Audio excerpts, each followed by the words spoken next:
ಬಾರೋ ಬಾರೋ ಮೇಘರಾಯ ನಮ್ಮ ಊರ ಕಡೆಗೆ. Stop it. ಯಾರು? ನಾನೇ ಮೇಘರಾಯ. ಏನು ವಿಷಯ ಕರೆದಿದ್ದು? ಮೇಘರಾಯ, ನೀವು ಯಾಕೆ ಮುಂಚಿನ ಥರ ಬೆಂಗಳೂರು ಬರ್ತಾ ಇಲ್ಲ? ಎಲ್ಲಿಗೆ ಬರಲಿ? ಮುಂಚೆ ಥರ ಇದೆಯಾ ಬೆಂಗಳೂರು? ಮರಗಳನ್ನೆಲ್ಲ ಕಟ್ ಮಾಡಿಬಿಟ್ಟು ಅಪಾರ್ಟ್ಮೆಂಟ್ಸ್ ಅಂತೆ, ಫ್ಲೈಓವರ್ ಅಂತೆ, ಮೆಟ್ರೋ ಅಂತೆ, ಮತ್ತು ಇವಾಗ ಕೆರೆಗಳೆಲ್ಲ ಮುಚ್ಚಿಬಿಟ್ಟು ಅದರಲ್ಲೂ ಅಪಾರ್ಟ್ಮೆಂಟ್ಸ್ ಕಟ್ಟಿ ಇವಾಗ ಬಾ ಬಾ ಬಾ ಬಾ ಅಂದರೆ ಎಲ್ಲಿ ಬರಲಿ?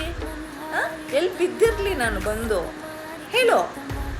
ನೀವು ಮಾಡೋ ತಪ್ಪಿಗೆ ಇವಾಗ ನನ್ನ ಬ್ಲೇಮ್ ಮಾಡ್ತಾ ಇದೆಯಲ್ಲ, ಯಾಕೆ ಬರಲ್ಲ, ಏನಕ್ಕೆ ಬರಲ್ಲ ಅಂತ.